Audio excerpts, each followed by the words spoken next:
चलिए देखिए बेटा इधर, अब आप सब सी इंटर में आ गए है ना। थोड़ा सा मैं अपने बारे में बता देता हूँ स्टार्ट करने से पहले। आई एम चार्टर्ड अकाउंटेंट और मैं प्रैक्टिसिंग चार्टर्ड अकाउंटेंट हूँ। दो तरह के चार्टर्ड अकाउंटेंट होते हैं, सबको पता है, एक जो प्रैक्टिस करते हैं और एक जो जॉब करते हैं, राइट।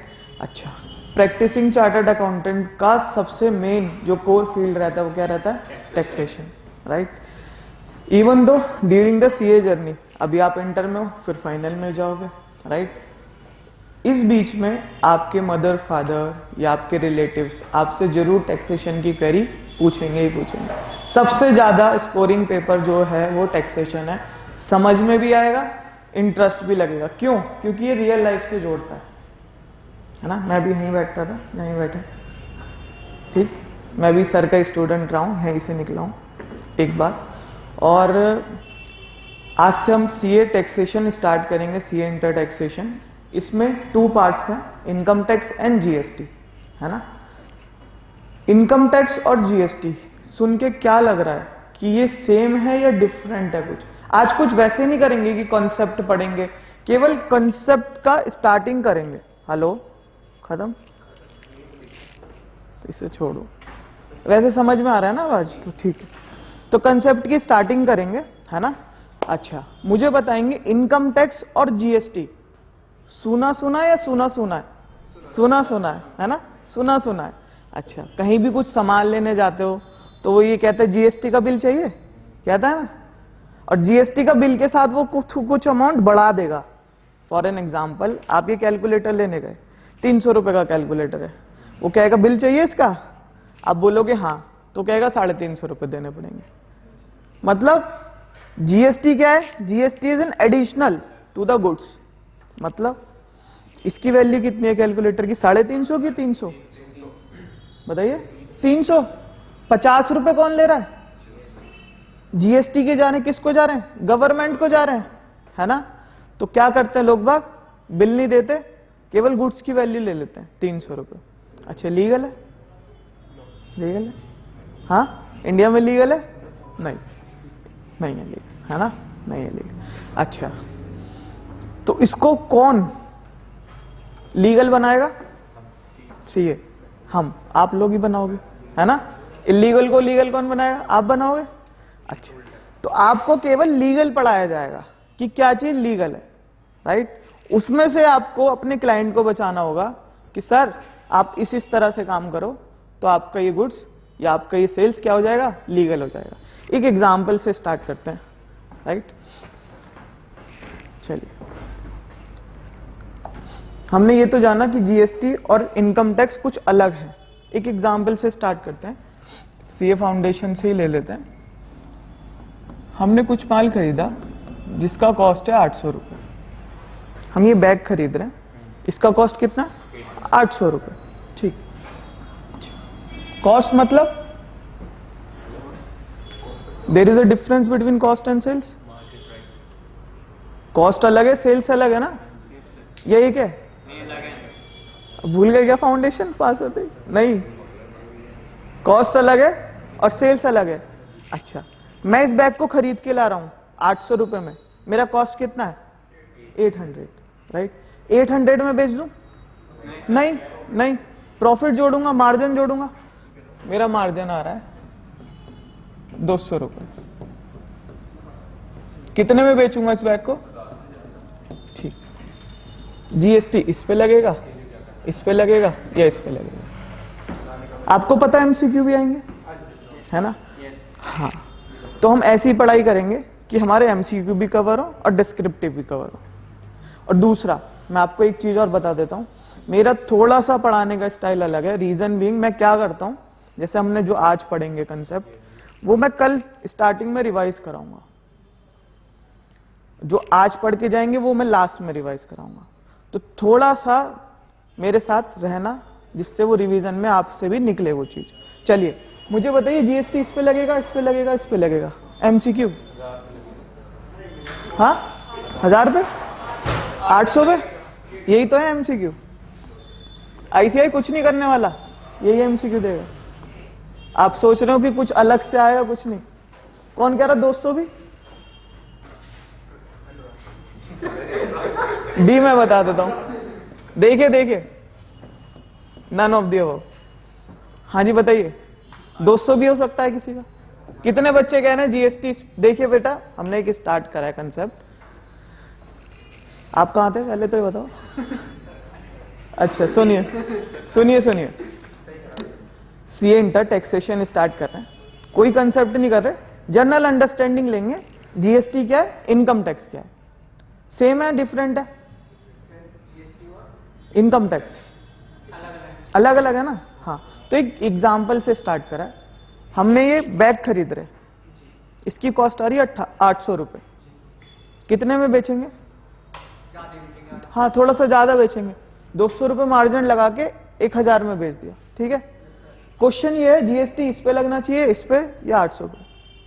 सभी बच्चों से चाहिए मुझे, पास सबको करना है। हाँ 800 वाले कितने? 1 2 3 4 5। हाँ, 1000 वाले 1 2। अच्छा, 200 वाले भी है कोई? किस पे लगेगा जीएसटी? 1000 पे। समझिए कैसे।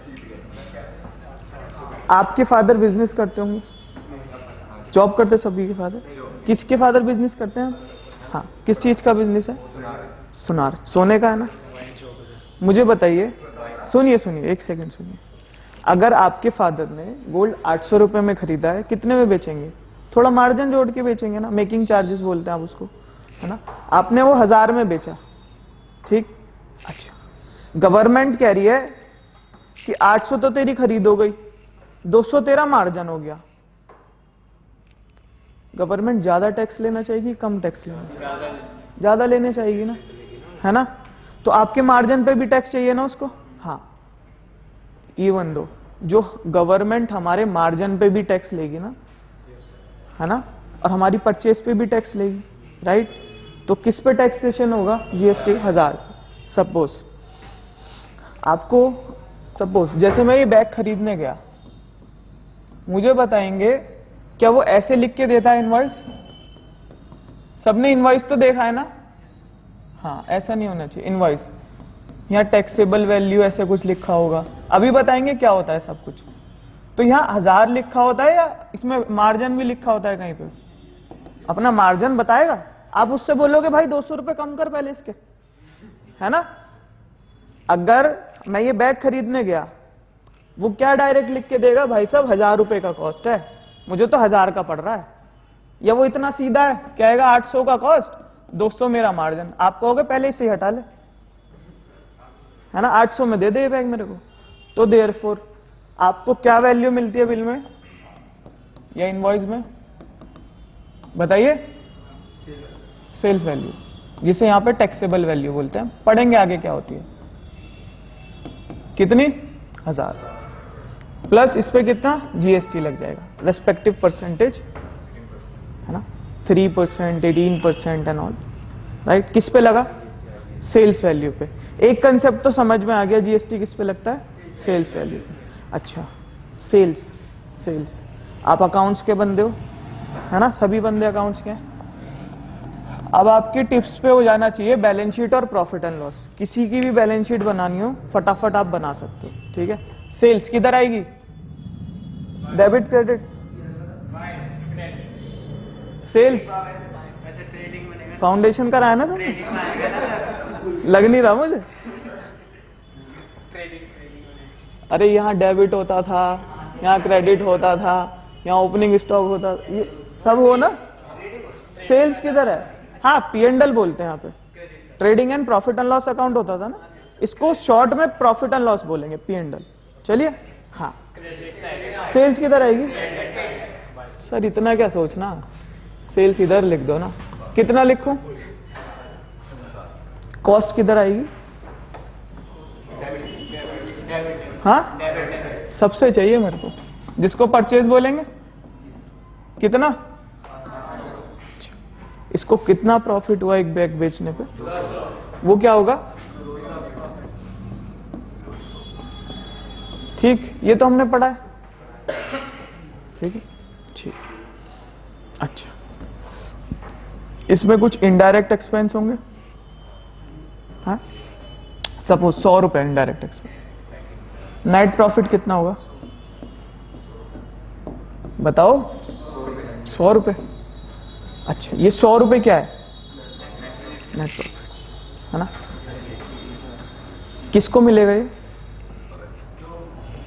जो बेच रहे। फॉर एन एग्जाम्पल आपका नाम क्या था? अनुराग। अनुराग बेच रहा है बैग। किसके हुए 100 रुपए? अनुराग के। एक तो टैक्स इस पे चला गया, सेल्स पे। सेल्स पे टैक्स गया ना, जिसको क्या बोला हमने? जीएसटी। 1000 पे, फॉर एन एग्जाम्पल 18%। ठीक, 180। ठीक है, 180 18, 180 के 18, 180 है ना। ठीक, तो जीएसटी किस पे जाता है? सेल्स पे। ये हम समझ गए, बस थोड़ा थोड़ा समझना है, कंसेप्ट कल से स्टार्ट करेंगे। अच्छा सर, ये किसकी कमाई है? अनुराग की। इस पे भी कोई टैक्स आएगा? क्या जाएगा बताइए? Income tax. ये क्या है? 100 रुपए इनकम है। इनकम है ना, घर ले जाएगा ना ये।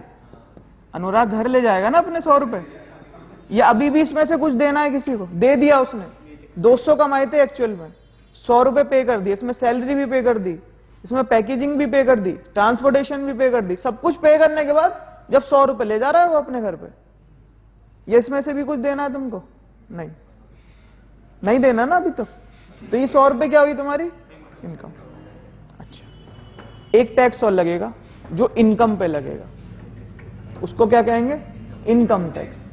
अच्छा, वो कितने पे लगेगा? 100 रुपए पे। ठीक है बेटा, बात नहीं समझ नहीं आएगा है ना। अभी से फाउंडेशन सही क्लियर करोगे ना टैक्स की, तो फिर अच्छा तुम्हारा बेस बनेगा। देखिए, सेल्स पे क्या लगा? जीएसटी लगा। ठीक है, net profit. Net profit is equal to income. किसकी? अनुराग की। इस पे क्या लगेगा? Income tax. अच्छा, समझ में आ गया सर।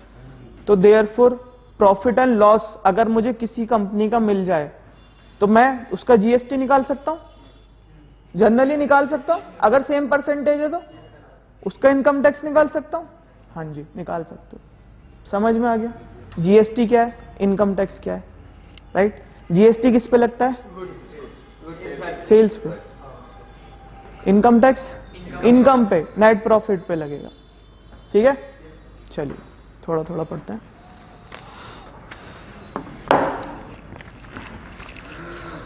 लो बांट लो सभी।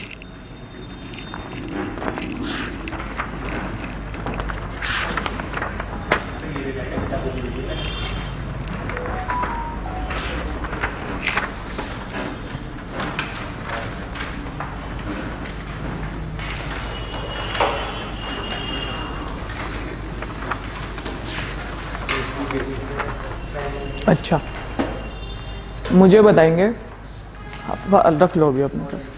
मुझे बताएंगे इनकम टैक्स कितनी गवर्नमेंट है इंडिया में? 2 3 2 1 सेंट्रल और स्टेट, 2 ही गवर्नमेंट है ना। अच्छा, इनकम टैक्स किस गवर्नमेंट को जाना चाहिए? क्यों लग रहा है ऐसा? पढ़ा है कहीं? लग रहा, अरे लॉ में कुछ लगना होता नहीं है, कहीं ना कहीं लिखा होगा। सभी ने सेंट्रल बोला, कहां लिखा है? हाँ, पढ़ा था कहीं? स्टेट भी ले सकती है, दे दो। इससे सेंट्रल गवर्नमेंट फिर स्टेट गवर्नमेंट को जो बजट है वो पास करती है ना। हाँ हाँ बजट हाँ। इंडिया तो चार्ज करने की पावर कहाँ लिखी है? सेंट्रल गवर्नमेंट की चार्ज करेगी, रखेगी, बांटेगी स्टेट को कॉन्स्टिट्यूशन में, राइट। समझिए क्या होता है। एक चीज और समझते पढ़ने से पहले, थोड़ा सा समझ में आएगा। शायद आपने सीए फाउंडेशन लॉ में भी पढ़ा होगा, सभी एक्ट हमारे कॉन्स्टिट्यूशन से गवर्न करते हैं, राइट। कोई भी एक्ट ऐसा नहीं होगा जो हमारे कॉन्स्टिट्यूशन को ओवरराइड। कॉन्स्टिट्यूशन समझते हो? भारत का संविधान, राइट। अभी 26 जनवरी बनाया था ना भारत का संविधान, हमारा कॉन्स्टिट्यूशन डे, ठीक, अच्छा, तो कोई भी एक्ट किसको ओवरराइड नहीं कर सकता? कॉन्स्टिट्यूशन को। तो इनकम टैक्स, जीएसटी या कोई भी एक्ट जो आप पार्टनरशिप पढ़ के आए हो, कॉन्ट्रैक्ट एक्ट पढ़ के आए हो, कॉन्स्टिट्यूशन को ओवरराइड कर जाएंगे? नहीं करेंगे। ठीक, अच्छा, देयरफॉर इनकम टैक्स लेवी करने की पावर कहां होगी? कॉन्स्टिट्यूशन में। जीएसटी लेवी करने की पावर कॉन्स्टिट्यूशन में। अच्छा, वहां मेथड होंगे कि लेवी तो कॉन्स्टिट्यूशन में सेंट्रल गवर्नमेंट करेगी, बट रखेगी नहीं, किसको बांट देगी? State government. सिंपल से इतना समझो। एक कंसेप्ट और समझते हैं, शायद सीए फाउंडेशन लॉ में पढ़ा हो आपने। कंपनी लॉ था आपके में? हाँ, कंपनी लॉ था। अच्छा, मुझे बताएंगे कंपनीज एक्ट और कंपनीज लॉ में क्या डिफरेंस है? सेम है कि कुछ डिफरेंट है? बताइए। अरे पढ़ के नहीं आए क्या? पढ़ा है ना? एक्ट था ना? हाँ, मैं पूछ रहा हूँ कोई डिफरेंस है या नहीं है? नहीं पढ़ा? आपने एक्ट पढ़ा होगा, है ना? लॉ नहीं पढ़ा होगा। लॉ पढ़ोगे इंटर में और फाइनल में। अच्छा, क्या होता है? डिफरेंस समझा देता हूं। देखिए, जहां वर्ड आ जाता है लॉ किसी एक्ट के आगे, तो लॉ इंक्लूड्स व्हाट? क्या इंक्लूड्स करेंगे? First, act, rules, notification, circulars, case laws. अभी समझाते हैं क्या क्या है। ठीक, समझिए समझिए। अभी आप छोटे बच्चे थे तो आपको क्या पढ़ाया गया? एक्ट। एक्ट कैसे पास होता है ये तो पता होगा? हाँ, पढ़ा है या नहीं पढ़ा? हाँ, लोकसभा राज्य सबने पढ़ा है ना? एक सेकंड में और बता देता है अगर किसी को नहीं पता हो। अच्छा, एक्ट बनने से पहले क्या बनता है? ड्राफ्ट बनता है। ठीक है, वो कहां जाता है? कितनी पार्लियामेंट है? लोकसभा और यहां से अनुमति मिल गई, यहां से अनुमति मिल गई, एक्ट बन जाएगा? नहीं बनेगा। नहीं बनेगा, प्रेसिडेंट की सिग्नेचर चाहिए। इसके बाद कहां जाएगा ये? प्रेसिडेंट ऑफ इंडिया के पास जाएगा। अगर उसने साइन कर दिए, क्या बन गया अब ये? हाँ, एक्ट। केवल इतना। ठीक है, हर एक्ट को ऐसे गुजरना पड़ता है। ठीक, ये हमारा कंसेप्ट नहीं था, हम इस पे थे। तो देयरफॉर हम नहीं समझ गए एक्ट कैसे बनता है, ये फाउंडेशन में पढ़ के आए हैं। इसमें रूल्स जोड़ देते हैं, इसमें नोटिफिकेशन जोड़ देते हैं, बताएंगे क्या है, सर्कुलर जोड़ देते हैं, केस लॉ जोड़ देते हैं, क्या बन जाएगा? लॉ। Law law law. अच्छा, देयरफॉर अभी रूल्स क्या है सर? हाँ, एक्ट में तो लिखा होता है ऐसे ऐसे करना है, पार्टनरशिप में गुडविल का ट्रीटमेंट ऐसे होगा, डेथ पे ऐसे करना है, ऐसे करना है, लिमिट इतनी है, मिनिमम नंबर ऑफ मेंबर ये है, मैक्सिमम नंबर ऑफ मेंबर ये है। ये कहां लिखा है? एक्ट में लिखा है। बट जो एक्ट बना रहे हैं ना, वो कौन बना रहा है? लोकसभा राज्यसभा के लोग, है ना? वो बैठ के पास कर रहे हैं। उन्हें ग्राउंड की रियलिटी तो नहीं पता क्या चल रहा है ग्राउंड पे। उन्होंने 200 मिनिमम नंबर ऑफ मेंबर 200 कहां लिखा था ये बात? प्राइवेट लिमिटेड कंपनी में, है ना? Private limited. तो उन्हें ग्राउंड पे तो नहीं पता ना 200 इज सफिशिएंट, हो सकता है 100 इज सफिशिएंट, हो सकता है नहीं 300 इज सफिशिएंट। तो रूल्स में वो बात अमेंड की जाती है कि जो एक्ट में लिखी हो उसको कौन एलोबरेट करेगा? रूल्स करेगा। अच्छा, कुछ बात रूल्स में समझ नहीं आई, गवर्नमेंट नोटिफिकेशन देता है। आपने पढ़ा होगा भारत का राजपत्र, ऑफिशियल गजट ऑफ इंडिया, है ना? कहीं पढ़ा होगा। नोटिफिकेशन इतनी व्हाट्सएप आती है आजकल, कहीं ना कहीं ये पढ़ा होगा आजकल। तो रूल्स और एक्ट को कौन डिफाइन करेगा? नोटिफिकेशन। अब भी समझ नहीं आया तो सर्कुलर्स उसको डिफाइन करेंगे। नहीं समझ में आया तो कोर्स के अगर नहीं समझ में आया कुछ कंसेप्ट तो ये केस कहां जाते हैं? कोर्ट में जाते हैं, सुप्रीम कोर्ट, हाई कोर्ट। तो वहां पे ये एलोबरेट होते हैं। Circulars is define the notification, rules and act. Circular हम दो एक्ट पढ़ रहे हैं, इनकम टैक्स और जीएसटी। अच्छा, इनकम टैक्स आपने कंपनीज एक्ट में एक बॉडी पढ़ी होगी, मिनिस्ट्री ऑफ कॉर्पोरेट अफेयर्स पढ़ी थी ना, जो किसको चलाती है? कंपनीज को रेगुलेट करती है। ये पढ़ा था? ऐसी इनकम टैक्स में भी एक बॉडी है और जीएसटी में भी एक बॉडी है। इनकम टैक्स में बॉडी का नाम है CBDT, central board of direct tax, है ना, बस याद रखो, वैसे कुछ लिखना नहीं है कहीं को भी। ऐसी जीएसटी में एक बॉडी है जिसका नाम क्या है, CBIC, central board of indirect and customs, right. जैसे वहां एमसीए थे ऐसी वहां ये है। तो जो चीज एक्ट में समझ नहीं आई, रूल्स में समझ नहीं आई, नोटिफिकेशन में समझ नहीं आई, किसको रिप्रेजेंटेशन भेजेंगे, सीबीडीटी सीबीआईसी को, और वो इसको क्लियर करेगा। कहां पे क्लियर करेगा, सर्कुलर में क्लियर करेगा। तो देयरफॉर सर्कुलर किसको क्लैरिफाई कर रहा है, नोटिफिकेशन, रूल्स एंड एक्ट। याद कुछ नहीं रखना आज की क्लास का, केवल समझना है जिससे एक बेस तैयार हो, ठीक है, समझ गए। अच्छा, पहले कंसेप्ट पे आ जाते हैं, अपनी बैलेंस शीट पे।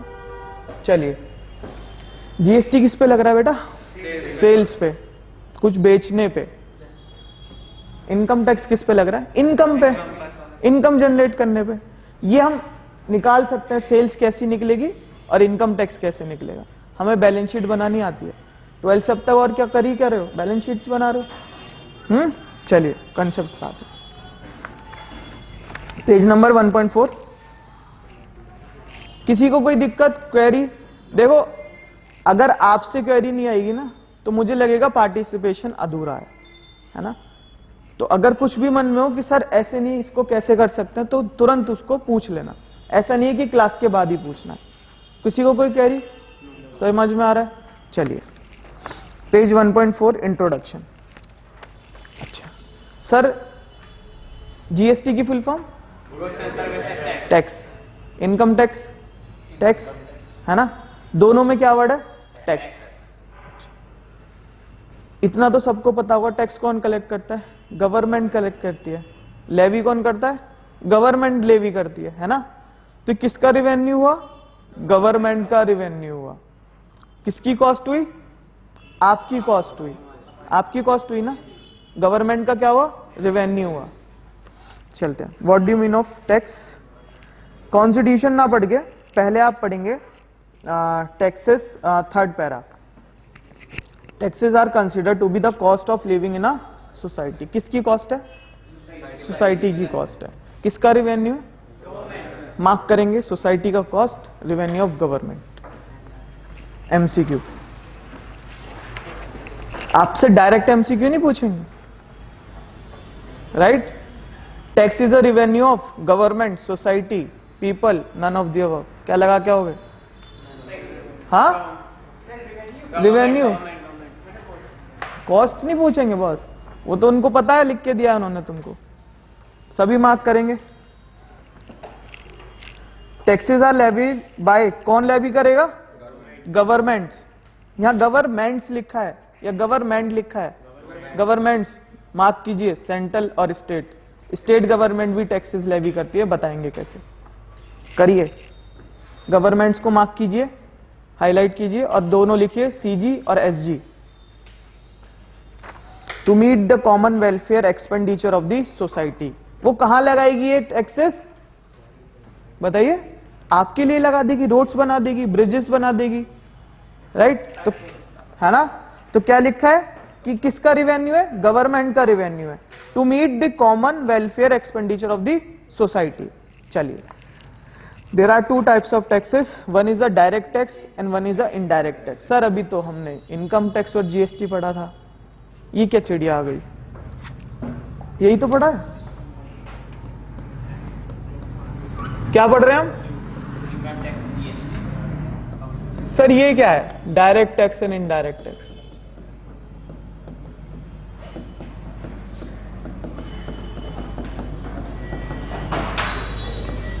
हाँ जी, कुछ, किसी को कुछ कहना है? नहीं तो मैं कहता हूं फिर, आपको नहीं कहना तो चलिए समझिए। मैं ये बैग लेने गया स्काई बैग के पास, उसकी कॉस्ट 800 थी, 200 रुपये उसने मार्जिन जोड़ा, कितने में बेचेगा मुझे, प्लस जीएसटी लगाएगा, ये तो हम समझ गए, ठीक। मैं उसको कितने रुपए दे के आऊंगा, 1000 तो उसके बैग के दे के आऊंगा, 180 रुपये जीएसटी के दे के आऊंगा। किसी को कोई दिक्कत, ये उसकी सेल्स है, बेटा बात नहीं, ये क्या हो गई इनवॉइस वैल्यू। कितने पे करोगे स्काई बैग को? 1180। क्या वो 1180 अपनी पॉकेट में रखे रात को घर निकल जाएगा? हाँ, इनकम टैक्स की बात ही नहीं हो रही। मुझे बताओ, क्या वो 1180 रुपए रख के अपनी जेब में घर निकल जाएगा? नहीं, उस पर एक लायबिलिटी आ गई। क्या लायबिलिटी आ गई? जीएसटी पे करने की। किस पे? आप पे आई है कि स्काई बैग्स पे आई है? स्काई बैग्स पे आई है। बट पे किसने करा है? कंज्यूमर ने पे करा है, मैंने पे करा है, तो मुझे देना चाहिए ना गवर्नमेंट को टैक्स। समझो समझो, आप समझ गए, सबको समझना जरूरी है। देखो 1000 रुपए में मैंने बैग लिया, 180 रुपए जीएसटी लगा, मैं कितने रुपए दूंगा स्काई बैग को? 1180। ठीक है, क्या 1180 रुपए अपनी जेब में रखे और घर निकल जाए? नहीं, उसने 180 रुपए लिए हैं, किसके नाम के? जीएसटी के नाम के। किसको देगा? बट जेब से तो मेरे गए हैं ना, मुझे देने चाहिए थे ना गवर्नमेंट को, है ना? तो इनडायरेक्टली किस पे बर्डन शिफ्ट कर दिया? सप्लायर पे। कंज्यूमर का बर्डन इनडायरेक्टली किस पे शिफ्ट कर दिया? सप्लायर पे शिफ्ट कर दिया। Therefore GST is an indirect tax, है ना? डायरेक्टली नहीं लगाया, इनडायरेक्टली लगा दिया। कहते ना कान ऐसे पकड़ो, ऐसे पकड़ो, पकड़ोगे तो कान। पे तुम्हें ही करना है, पे कंज्यूमर को ही करना है सब टैक्स, बट किससे ले रहे? सर क्वेश्चन आना चाहिए, आ नहीं रहा। क्यों? क्यों ऐसा करा बताओ? मेरे से लेने से कुछ परेशानी दी? नहीं, कुछ नहीं दी, तो क्यों उस पर बर्डन डाला स्काई बैग्स पे? उसको 1000 देता, मैं 180 रुपए गवर्नमेंट को दे के आऊंगा अलग से। मुझे नहीं देने स्काई बैग्स पे, मुझे भरोसा नहीं है, बाहर की कंपनी है, ना दे उसको। हाँ, अरे बेटा एक सेकंड बताइए, कोई प्रॉब्लम है मुझसे लेने में? कुछ भी प्रॉब्लम नहीं है। भारत की जनसंख्या मैनेज कर लेंगी, गवर्नमेंट कर लेगी। स्काई बैग्स के कितने स्टोर होंगे यार? 150-200 कर लेगी, मैनेज कर लेगी। केवल 200 स्टोर से टैक्स कलेक्ट करना है, वहां 140 करोड़ का डेटा कहां तक रखूंगा, है ना? और ऐसा तो है नहीं कि दिन में एक ही बैग बिकेगा, 10 बिकेंगे, 100 बिकेंगे, तो अब 100 तो पहले मैं कस्टमर पकड़ूं, फिर उनसे टैक्स की रिकवरी करूं, यही काम करते रहेंगे। तो मुझे बताओ 200 स्टोर को पकड़ना आसान है या 140 करोड़ जनसंख्या को पकड़ना आसान है? स्टोर्स को पकड़ना आसान है ना? तो देयरफॉर समझो, सेल्स तो एक दिन में एक से ज्यादा बार हो सकती है ना। नेट प्रॉफिट तो एक बार निकलेगा ना साल में। नेट प्रॉफिट कितनी बार निकलता है? हमारा फाइनेंशियल ईयर कब से स्टार्ट होता है? 1 अप्रैल से 31 मार्च। 31 मार्च को प्रॉफिट एंड लॉस निकलेगा ना, वहां पे नेट प्रॉफिट आएगा ना। तो वो तो डायरेक्टली हम दे सकते हैं। किसको दे सकते हैं? गवर्नमेंट को। जैसे हमारा एग्जाम्पल था ये वाला, ये तो 31 मार्च 24 को निकलेगा, आपका भी मेरा भी, ठीक? तो इसको तो पकड़ सकती है गवर्नमेंट, क्योंकि साल में एक बार पकड़ना है 140 करोड़ को। बट क्या पूरे दिन में एक स्काई बैग ही खरीदोगे? हाँ, एक स्काई बैग बिकेगा? नहीं, एक से ज्यादा भी बिक सकते हैं, ठीक? तो 140 करोड़, सपोज एक साल में उसके 1 लाख बैग बिक गए, तो कितनी ट्रांजैक्शन का डेटा रखना है उसे? ये करोड़ है, ये करोड़ है। हाँ जी, तो देयरफॉर सेल्स पे टैक्स लगा जीएसटी, और जीएसटी को इनडायरेक्टली शिफ्ट कर दिया बर्डन किस पे? सप्लायर पे। Therefore it is called as indirect expense. Income tax कितनी बार निकलता है? एक बार साल में निकलता है। 140 करोड़ इंटू 1। वैसे सभी नहीं आते, मैं बता देता हूं। इसमें से अभी जो आए हैं जो डेटा आया 25 करोड़ लोगों के पास ही पैन कार्ड है, तो 25 करोड़ से ज्यादा तो बैलेंस शीट नहीं बनेंगी मैक्सिमम, है ना। 25 करोड़ इंटू 1, कितना डेटा रखना है? 25 करोड़ का डेटा रखना है, 25 करोड़ पीपल्स का डेटा रखना है। यहां कितना डेटा रखना है? एक स्टोर का, एक स्टोर का है, मतलब एक कंपनी का है। ऐसे रिलायंस भी है, टाटा भी है और सभी कंपनी है, समझ गए। तो ये क्यों वर्ड पूछते रहना बीच में, सर क्यों, ऐसे क्यों, ठीक है। अच्छा, तो हमने पढ़ा डायरेक्ट और इनडायरेक्ट, समझ में आ गए। ऐसे ही पढ़ेंगे तोड़ तोड़ के, थोड़ा लेट पढ़ेंगे बट पढ़ेंगे ऐसे। चलिए, हम पढ़ रहे थे taxes are consider to be the cost of living of society. किसकी कॉस्ट है? सोसाइटी की कॉस्ट है। किसका रिवेन्यू है? गवर्नमेंट का रिवेन्यू, गवर्नमेंट्स का, very good. Taxes are levied by governments to meet the common welfare expenditure of society. अच्छा, there are two types, direct tax and indirect tax. Mark direct tax, क्या लिखोगे इस पे? हाँ, income tax. Mark the word indirect tax, क्या लिखोगे?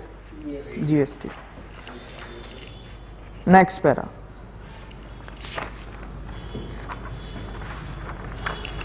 Direct tax. If the tax is levied directly on income, किस पे लग रहा है? इनकम पे लग रहा है ना, डायरेक्टली लग रहा है ना, ठीक। If the tax is levied directly on income और वेल्थ ऑफ अ पर्सन, अभी समझेंगे। सपोज मुझे बताएंगे, आप लॉ के बच्चे तो हो, पढ़ के आए हो लॉ, दो वर्ड होते हैं और एंड। ये थोड़ा सा इसलिए बताना जरूरी है, बाद में कंफ्यूज ना हो। और एंड सेम है कि डिफरेंट है? डिफरेंट है, डिफरेंट है। गवर्नमेंट कंपनी की डेफिनेशन जरूर पढ़ी होगी सबने, कंपनी लॉ में, कंपनी एक्ट में। मैं बता देता हूँ, रिवीजन करा देता हूँ। मैं लॉ भी पढ़ाता हूँ सी फाउंडेशन में। गवर्नमेंट कंपनी 51% से ज्यादा कौन होल्ड कर रहा है? 3 जने, central government, state government, combination of both. यही है, कोई और डेफिनेशन नहीं है गवर्नमेंट कंपनी। वहां और की कंडीशन है, एंड की कंडीशन है। एक सेकेंड 51% और मोर कौन होल्ड कर रहा है? सेंट्रल गवर्नमेंट, स्टेट गवर्नमेंट और कॉम्बिनेशन। यहां और लिखा है या एंड लिखा है? और लिखा है। अच्छा, एंड लिखा होता तो क्या होता? दोनों को करने चाहिए, जब ही वो गवर्नमेंट कंपनी बनेगी। सेंटर भी करे, स्टेट भी करे। अगर वर्ड लिखा है और, तो केवल अगर सेंट्रल गवर्नमेंट 51% होल्ड कर रही है तो भी वो गवर्नमेंट कंपनी बन जाएगी। तो यहां पे क्या लिखा है, पढ़ते हैं। Direct tax, if the tax is levied directly on income और वेल्थ ऑफ अ पर्सन। समझेंगे वेल्थ ऑफ पर्सन क्या है। तो देयरफॉर डायरेक्ट टैक्स किस किस पे लगता है? एक तो इनकम पे लगता है और वेल्थ पे लगता है। अभी समझेंगे वेल्थ क्या है, पूरा पढ़ लेते हैं। Then it is a direct tax. वो क्या है? डायरेक्ट टैक्स है। चलिए, the person who pay the tax to the government can not recover from somebody else. मतलब हाँ, किसी और से। जैसे इनडायरेक्ट में क्या था? बर्डन ट्रांसफर कर रहे थे, जिसकी इनकम वही टैक्स पे करके आएगा, ठीक है। Else the burden of the direct tax can not be shift. Therefore जिसकी इनकम उसका टैक्स वो पे करके आएगा। लिख लो हिंदी में, जिसकी इनकम वही टैक्स पे करेगा। Example income tax, very good. इसमें एक वर्ड जो हमने छोड़ दिया है, वेल्थ ऑफ अ पर्सन। समझते हैं। अब तो एप्लीकेबल नहीं है प्रैक्टिकली, बट लॉ में ऐसा लिखा है कि एक वेल्थ पे भी टैक्स लगेगा।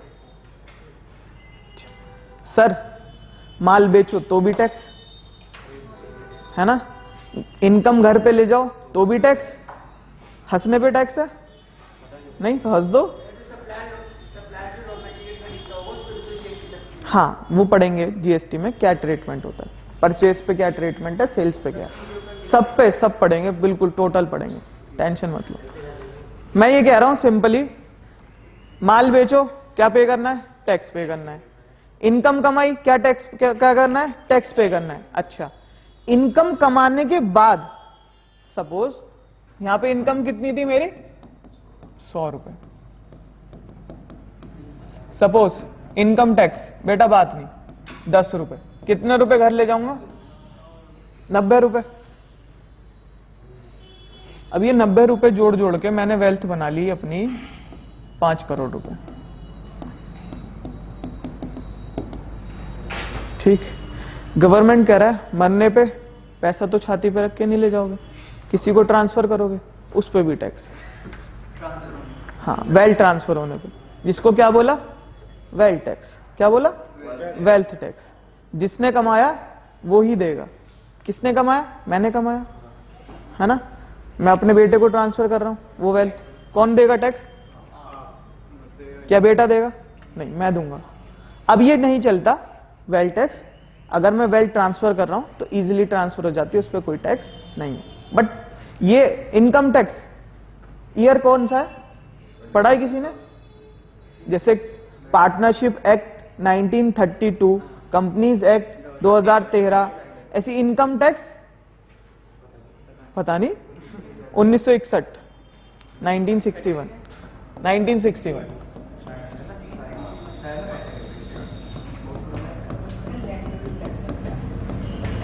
(61, 62, 61) ठीक है। देखो वो अलग है, स्टैम्प ड्यूटी की बात कर रहे हो। कब का एक्ट है? 1961, जब इनकम कमाने पे भी टैक्स था और वेल्थ ट्रांसफर करने पे भी। बट आज केवल इनकम कमाने पे टैक्स है, वेल्थ टैक्स हटा दिया है। ठीक है, समझ गए wealth? Next one, indirect tax. If the tax is levied on price of goods, here price of goods means cost of goods, sales of goods, लिख लीजिए एमसीक्यू। और सर्विसेज, राइट? जीएसटी की फुल फॉर्म बेटा, goods पे भी tax और services पे भी टैक्स, है ना? Right. Then it is an indirect tax. जो टैक्स लेवी हो किस पे? कुछ बेचने पे। जो टैक्स लेवी हो कुछ बेचने पे, उसको क्या बोलेंगे? जीएसटी या इनडायरेक्ट टैक्स। ठीक है। गुड्स एंड सर्विस टैक्स और custom duty. In case of indirect tax, the person paying the tax passes the incidence to another. मतलब अपना बर्डन किसको दे देगा? सप्लायर को दे देगा, राइट? डायरेक्टली पे करेगा इस केस में, इनडायरेक्ट टैक्स में? बताइए। नहीं, अपना बर्डन किसको ट्रांसफर कर देगा? मतलब अपने सिर का दर्द किसको ट्रांसफर कर देगा? सप्लायर को। लिख लीजिए, burden is transfer to the supplier.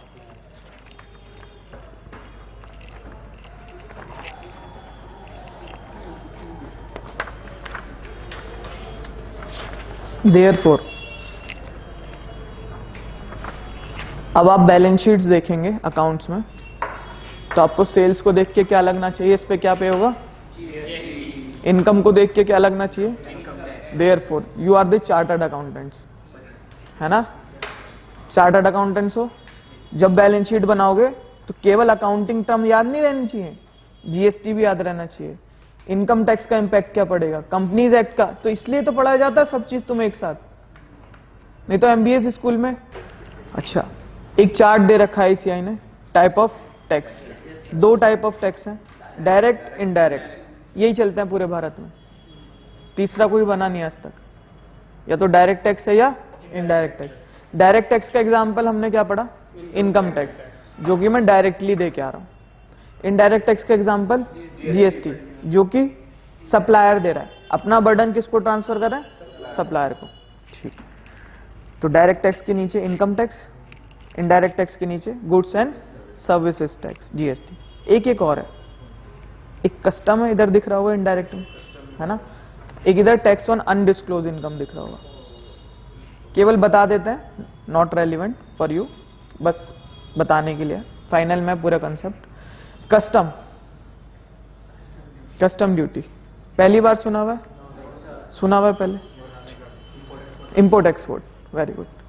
Suppose अभी हम किसकी बात कर रहे हैं? इंडिया की बात कर रहे हैं, डोमेस्टिक। अब इंटरनेशनल बात करते हैं। कुछ गुड्स जो इंडिया में बनते ही नहीं बट मुझे चाहिए, फॉर एन एग्जाम्पल मेरे को मोबाइल चाहिए जो कि इंडिया में मैन्युफैक्चर ही नहीं होता, वो यूएसए से आएगा। ठीक, पाइनएप्पल, एक कंपनी है पाइनएप्पल, ठीक है, एप्पल की कॉम्पिटिटर है, उसके गुड्स कहाँ बनते हैं, यूएसए में बनते हैं। अच्छा, मैं उसको मंगाऊंगा, इंपोर्ट कर रहा हूं एक्सपोर्ट कर रहा हूं? अच्छा, मैं कुछ गुड्स विदेश भेज रहा हूं, एक्सपोर्ट कर रहा हूं, राइट।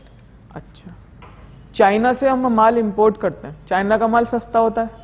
हाँ, चाइना क्या करता है, सारी ड्यूटीज सारे टैक्सेस को हटा के माल इंडिया में बेचता है, ड्यू टू कि मेरा माल इंडिया में बिके और इंडिया का मार्केट क्या हो जाए, डिस्टर्ब, खत्म हो जाए, बस मेरा ही माल बिके, अपने देश में भी बिके और इंडिया में भी बिके, क्योंकि 140 करोड़ कंज्यूमर यहाँ पे हैं, बैठे हैं लेने के लिए।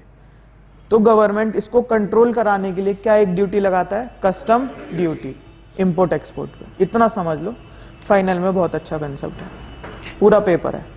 चलिए, एक है डायरेक्ट टैक्स में tax on undisclosed foreign income and assets. Vijay Mallya कहाँ रह रहा है, यूके, है ना। सपोज वो वहां पे कुछ इनकम जनरेट कर रहा है, राइट, और उससे अपनी प्रॉपर्टी बना रहा है। कहाँ का रेजिडेंट है वो, इंडिया का था, अब तो यूके का हो गया, है ना, बट सिटीजन कहाँ का है वो, इंडिया का। कहाँ पे टैक्स देना चाहिए उसे, अभी पढ़ेंगे रेजिडेंशियल स्टेटस, आपका नेक्स्ट चैप्टर है ना। क्या सबको ही टैक्स देना है जो इंडिया में रह रहा है, नहीं, सबको नहीं देना, सबको नहीं देना, लॉ बताएगा किसको टैक्स देना है, राइट बेटा, बात नहीं, लॉ बताएगा किसको टैक्स देना है। अच्छा, विजय माल्या ने कुछ एसेट्स बना ली यूके में, ड्यू टू वो सिटीजन है इंडिया का, किसको टैक्स मिलना चाहिए, Indian government, UK government, Indian government, है ना। तो जो बंदे रेसिडेंट हैं इंडिया के सिटीजन हैं और बाहर जाके इनकम जनरेट कर रहे हैं, उसका टैक्स किसको मिलना चाहिए, किस गवर्नमेंट, इंडियन गवर्नमेंट को। तो देयरफॉर ऐसी अनडिस्क्लोज एसेट्स और अनडिस्क्लोज फॉरेन इनकम जो कि आपने विदेश में कमाई है, उसका टैक्स भी कौन लेगा, इंडियन गवर्नमेंट। इसको क्या बोलेंगे, डायरेक्ट टैक्स। बस इतना समझ लो, रेलिवेंट नहीं है, क्वेश्चन पूछिए। बाहर कैसे पता चलेगा, हाँ हाँ, आपने देखा होगा मोदी जी विदेश जाते हैं, घूमने जाते हैं, नहीं घूमने नहीं जाते, हाँ न्यूज में देखा नहीं, न्यूज़पेपर नहीं आता, नहीं न्यूज़पेपर तो, अरे न्यूज़पेपर तो आता होगा, है ना, उसमें तो होता होगा ना, आज मोदी जी यूके गए हैं, आज मोदी जी इधर गए हैं, ठीक है। सपोज बेटा ध्यान दो यार, कॉन्सेप्ट पे देखो, सपोज मोदी जी गए यूएस, क्या घूमने जा रहे हैं, नहीं, ट्रीटीज बनाने जा रहे हैं, क्या क्या बनाने जा रहे हैं, ट्रीटीज।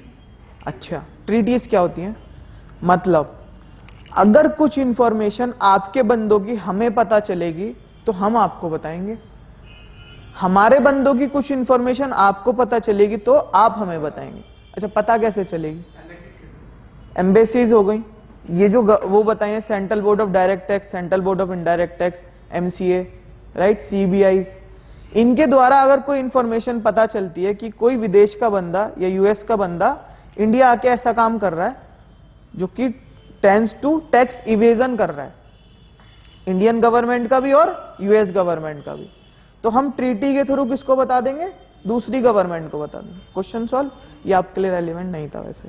चलिए next concept 1.2, why taxes are levied, क्यों टैक्सेस क्यों लगाएं, जरूरी है, यूएई में तो नहीं लगता, हाँ वही तो ना, ऐसा क्योंकि इंडिया में टैक्स लगाएं और यूएई में ना लगाएं, वाई, उस आईसीआई कह रहा है वाई टैक्स क्यों, टैक्स क्यों, रिवेन्यू के लिए। क्या करेगी गवर्नमेंट उससे, इंफ्रास्ट्रक्चर बढ़ाएगी, ठीक है, सोसाइटी का फायदा कैसे करेगी, एजुकेशन प्रोवाइड, एजुकेशन देके और सब्सिडीज प्रोवाइड करके, गैस सब्सिडीज एंड ऑल, और लोन्स, है ना, कम रेट पे, लोअर रेट पे इंटरेस्ट लोन्स देके, किसको फायदा पहुंचा रही है, सोसाइटीज को, इंडियन, तो जरूरी है। यही वाई पूछ रहा है आईसीआई, वाई टैक्स, क्यों टैक्स, क्यों, डेवलपमेंट होगा, और कोई रिवेन्यू नहीं है गवर्नमेंट पे, मेजर सोर्स हैं कहाँ के, इंडिया के। ठीक है, हमने किसका एग्जाम्पल लिया, UAE। वहां पे मेन रिवेन्यू क्या है गवर्नमेंट का, और oil, first oil, second tourism, right. वो इतना पैसा उससे ही जनरेट कर लेते हैं कि उन्हें अपने सिटीजन से कुछ लेना ही नहीं है, ना तो डायरेक्ट टैक्स में लेना, ना इनडायरेक्ट टैक्स में लेना। अगर हमारे पास भी ऐसे, जब भी तो बढ़ावा देते हैं कि इंडिया में आओ, टूरिज्म इंडिया क्या करो, है ना, मोदी जी प्रमोट करते हैं ना, टूरिज्म राजस्थान, टूरिज्म गुजरात, ऐसे करके। अब अयोध्या का चल रहा है, लक्षद्वीप का इतना बड़ा उन्होंने एडवर्टीजमेंट करा है, राइट। तो फॉरेनर्स अगर आएंगे इंडिया में, एक तो डॉलर्स आएंगे, फॉरेन करेंसी आएगी, राइट, और दूसरा इंडिया को क्या मिलेगा, इनकम मिलेगा। तो जो हम आपसे टैक्स ले रहे हैं वो किससे ले पाएंगे, टूरिज्म से निकाल लेंगे। प्लस टूरिज्म से सफिशिएंट टैक्स निकल जाएगा इंडिया के लिए, बताइए, नहीं निकल पाएगा। तो देयरफॉर डायरेक्ट टैक्स और इनडायरेक्ट टैक्स लेके इंडिया का भला करना पड़ेगा। हमें लगता है ना जाति कर रहे हैं, वाकई में कर रहे हैं। चलिए वाई कॉन्सेप्ट पे आते हैं। Why 1.2, why taxes are levied. The reason for levy of taxes is that they constitute the basic source of revenue. किसका, टू गवर्नमेंट या गवर्नमेंट्स, किसका रेवेन्यू, गवर्नमेंट का। ठीक है, revenue so raise it utilize for meeting the expenditure of government. अच्छा, revenue तो हमने पढ़ लिया, अब मुझे बैलेंस शीट बना के दिखाओ, किसकी, गवर्नमेंट की। हाँ, क्या दिक्कत है, क्या चार्टर्ड अकाउंटेंट जनरल पब्लिक के लिए बनोगे, हो सकता है गवर्नमेंट जॉब लग जाए, बनाने पड़ जाए वहां पे। यहां क्या, क्रेडिट, यहां क्या, ये एक तरह का बजट भी है, ऐसी बजट बनता है। अभी आया था ना बजट, है ना। अच्छा, गवर्नमेंट के लिए रेवेन्यू अभी पढ़ा, हाँ बताओ।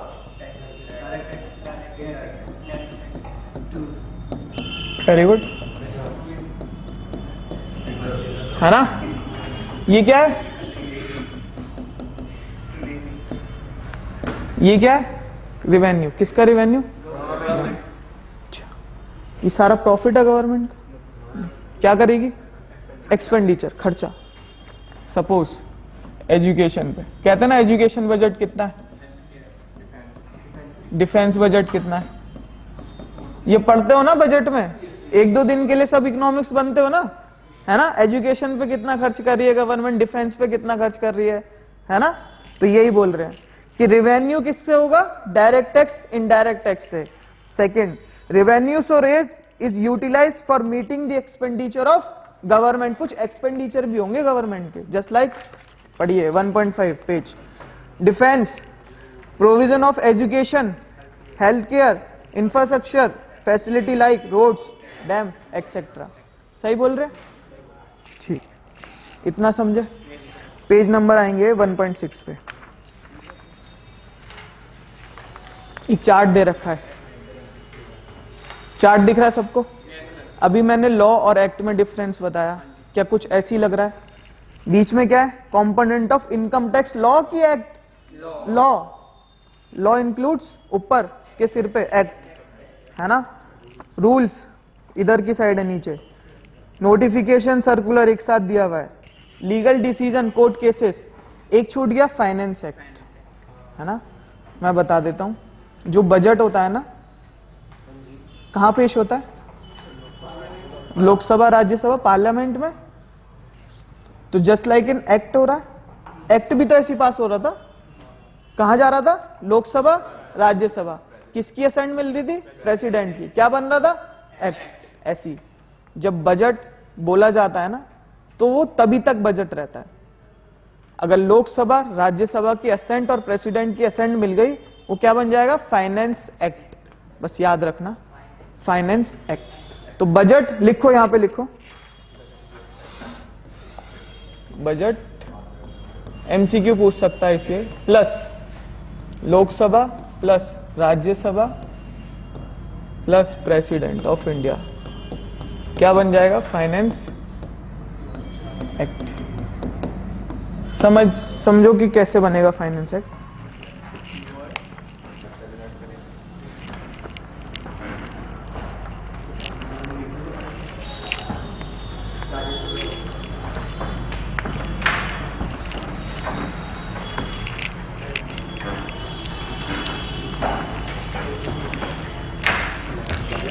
फाइनेंस एक्ट समझ में आया कैसे होता है?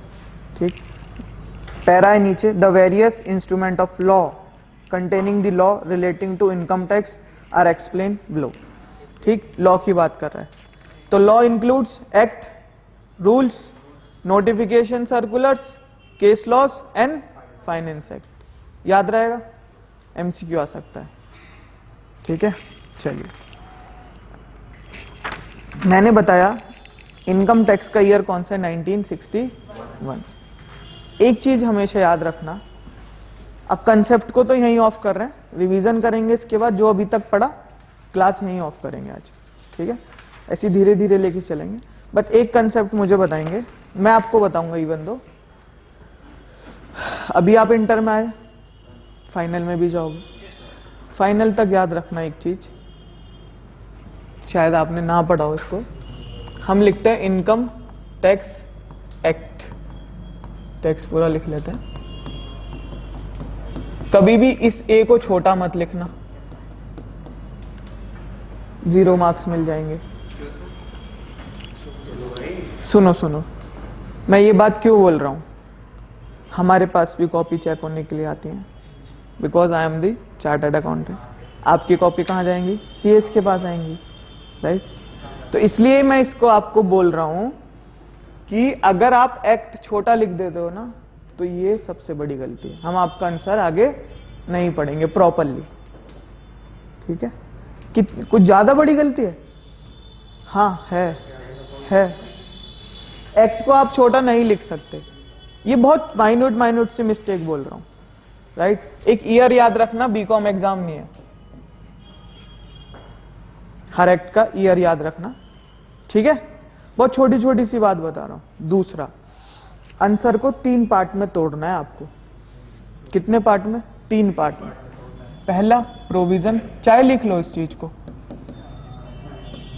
Second analysis, third one conclusion.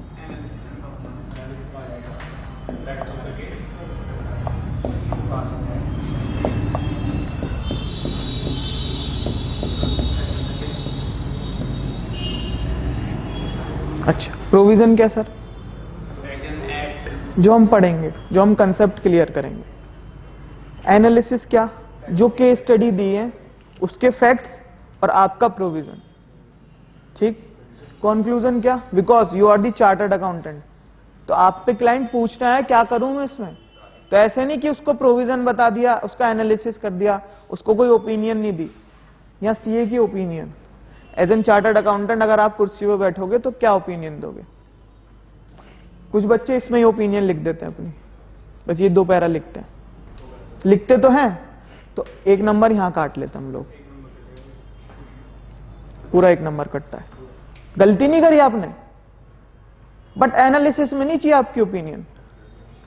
आपकी ओपिनियन की वैल्यू है, जब आप बोलोगे ना एज एन चार्टर्ड अकाउंटेंट, उसकी वैल्यू है आपकी। तो यही सिखाया जाता है इस कोर्स में। अच्छा, रिवीजन करते हैं जैसे अपनी क्लास है।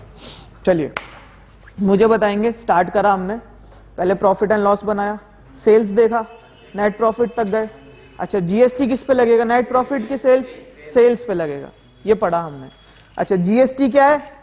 Indirect tax. क्यों? अपना बर्डन किस पे शिफ्ट कर रहे हैं? सप्लायर पे शिफ्ट कर रहे हैं, right? Income tax direct tax है, किसको दे के आ रहे हैं? गवर्नमेंट को।